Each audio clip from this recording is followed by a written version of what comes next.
Praise the Lord, hallelujah. परमेश्वर के वचन को हम सीखने के लिए जा रहे हैं और प्रभु के वचन में हम सीखेंगे कि हम किस आत्मा के अधीनगी में हैं, हमारे अंदर कौन सा आत्मा वास करता है, कौन सा आत्मा एक मसीही में काम कर रहा है, एक मसीही किस आत्मा से भरा गया है। इसके बारे में हम परमेश्वर के वचन में जाएंगे और पवित्र आत्मा ने आपके जीवन में क्या किया है, परमेश्वर के वचन में से हम सीखेंगे। आइए हम परमेश्वर के वचन में चलें। रोमियो की किताब और 8 अध्याय और 2 वचन को हम पढ़ेंगे। यहाँ पर लिखा है, क्योंकि जीवन की आत्मा की व्यवस्था ने मसीह यीशु में मुझे पाप की और मृत्यु की व्यवस्था से स्वतंत्र कर दिया। हालेलुया। यहाँ पर लिखा है, क्योंकि जीवन की आत्मा की व्यवस्था ने मसीह यीशु में मुझे पाप की और मृत्यु की व्यवस्था से स्वतंत्र कर दिया। रोमियो 8 अध्याय 2 वचन। इससे पहले भी कुछ व्यवस्थाएं थी, उनके बारे में मैं आपको बताना चाहता हूँ। और वो व्यवस्थाएं पुराने नियम से शुरू हुई।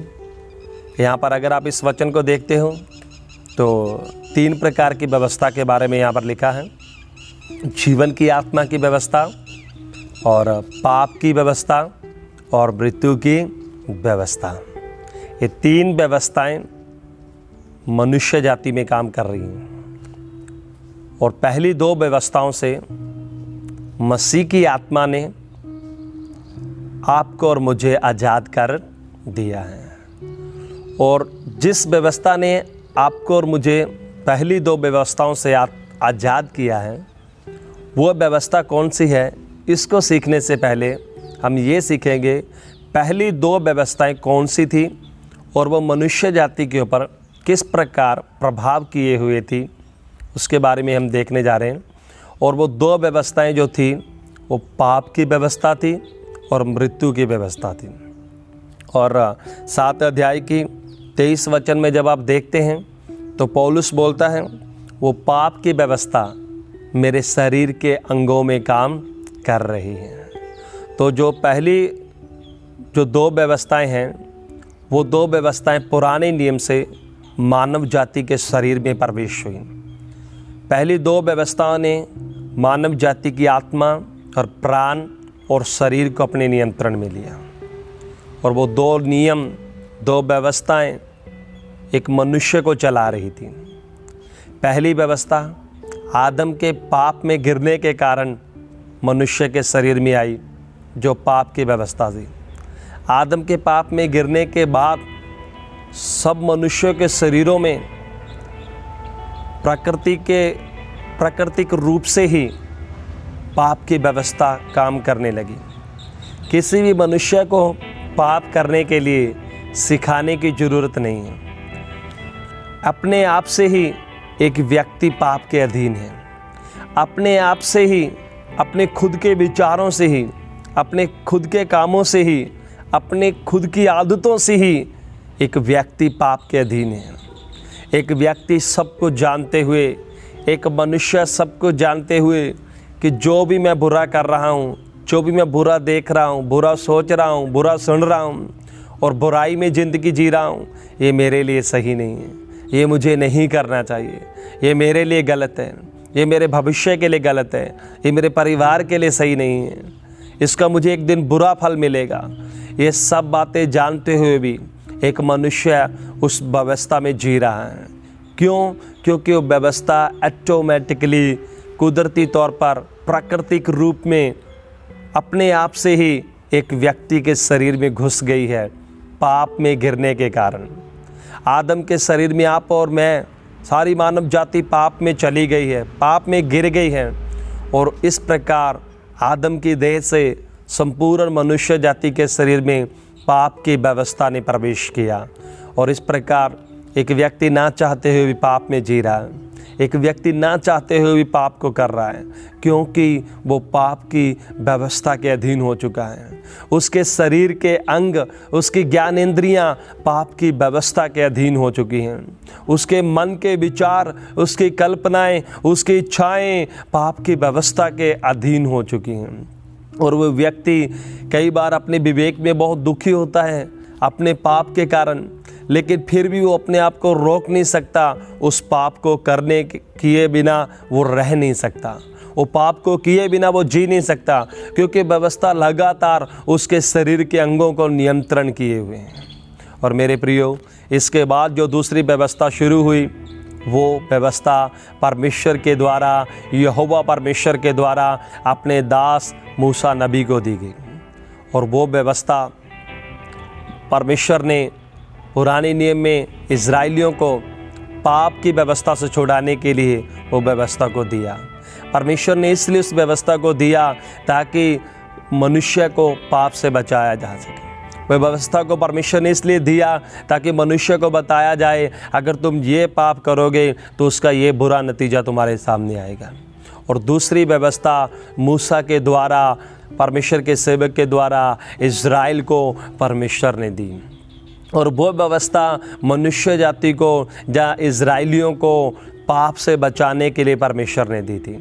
लेकिन उस व्यवस्था के बावजूद भी पूरा इज़राइल और पूरी मानव जाति परमेश्वर के हुक्म होने के बाद, परमेश्वर की व्यवस्था होने के बाद, परमेश्वर की आज्ञाएं होने के बाद, और इस पाप का ये बुरा परिणाम होगा, यह सब कुछ जानते हुए भी एक मनुष्य उस व्यवस्था को पालन नहीं कर पाया। और वो लगातार अपने शरीर में काम करने वाली पाप की व्यवस्था के कारण वो परमेश्वर की उस व्यवस्था को लगातार उसका उल्लंघन करता रहा, जो परमेश्वर ने आदम को दी थी मानव जाति को बचाने के लिए, पाप से दूर रखने के लिए एक मनुष्य को, ताकि एक मनुष्य को उस आज्ञा के द्वारा पाप करने से रोका जा सके, ताकि उनके अंदर ये भय आए कि अगर मैं ये पाप करूँगा तो मुझे इस दंड को भोगना पड़ेगा। वो सब कुछ जानते हुए भी फिर भी पाप करते रहे। और इस प्रकार वो पाप करने के बावजूद, लगातार अपने पाप की व्यवस्था के अधीन होने के बावजूद, पूरा इज़राइल, जो व्यवस्था परमेश्वर ने अपने दास मूसा के द्वारा दी थी, वह व्यवस्था उन लोगों के लिए उनके पाप के कारण मृत्यु की व्यवस्था बन गई। और ये जो दो व्यवस्थाएं हैं, एक व्यवस्था आदम के पाप में गिरने से आई और दूसरी व्यवस्था परमेश्वर ने अपने सेवक मूसा नबी को दी। और पाप की व्यवस्था के कारण जो व्यवस्था परमेश्वर ने मूसा को दी थी, वो मानव जाति के लिए, जो जीवन के लिए दी गई व्यवस्था थी, पाप से बचाने के लिए दी गई व्यवस्था थी, वो मृत्यु की व्यवस्था उनके लिए बन गई। वो मृत्यु का नियम उनके लिए बन गया, क्योंकि पाप करने के कारण उनके ऊपर ये नियम आया कि उन्हें पाप के कारण उस सज़ा को भोगना पड़ेगा। लेकिन परमेश्वर महान परमेश्वर है और वो अपने लोगों को पाप की व्यवस्था में नहीं देखना चाहते। परमेश्वर महान परमेश्वर है, वो अपने लोगों को मृत्यु की व्यवस्था में भी नहीं देखना चाहते। परमेश्वर अपने लोगों को पाप में नहीं देखना चाहते। परमेश्वर अपने लोगों को पाप के कारण मरते हुए भी नहीं देखना चाहते। इसलिए परमेश्वर एक नई व्यवस्था को इस संसार में लेकर आए। परमेश्वर एक नए कानून को इस संसार में लेकर आए, जो प्रभु यीशु मसीह के द्वारा, जो परमेश्वर इस संसार में, परमेश्वर ने इस व्यवस्था को स्थापित किया। और वो व्यवस्था उस व्यवस्था से बिल्कुल अलग है जो पहली दो व्यवस्थाएं इस संसार में आई। और जो अंत में परमेश्वर जिस व्यवस्था को लेकर आए, वो व्यवस्था पाप की व्यवस्था से अलग है और वो व्यवस्था मृत्यु की व्यवस्था से बिल्कुल अलग है। और वो व्यवस्था का नाम है जीवन के आत्मा की व्यवस्था, जीवन के आत्मा का नियम।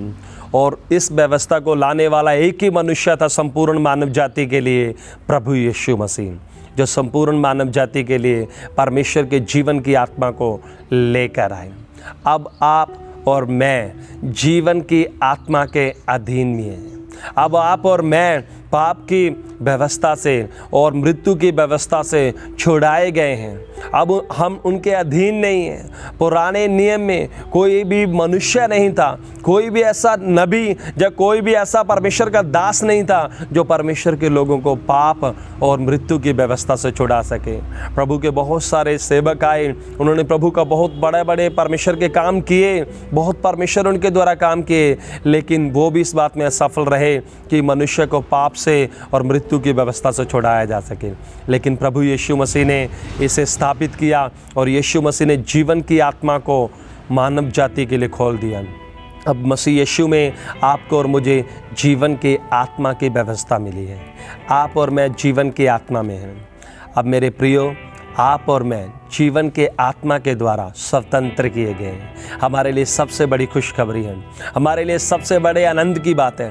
आप और मैं जो सोचते हैं मुझे पाप से कौन छुड़ाएगा, आप और मैं जो सोचते हैं हम पाप करना कैसे बंद करेंगे, आप और मैं जो सोचते हैं हमें पाप की देह से कौन छुड़ाएगा, आप और मैं जो सोचते हैं पाप के कारण जो मृत्यु और इस मृत्यु से कौन छुड़ाएगा, उसका एक ही जवाब है, मसीह यीशु में जीवन के आत्मा की व्यवस्था। अब जीवन का आत्मा मेरे प्रियो, जब एक व्यक्ति प्रभु यीशु मसीह को ग्रहण करता है, उस समय वो जीवन का आत्मा एक व्यक्ति के आत्मा में आता है। उसी समय वो व्यक्ति पाप से और मृत्यु की व्यवस्था से आज़ाद किया जाता है और वो व्यक्ति अपने जीवन में आज़ादी को अनुभव करता है।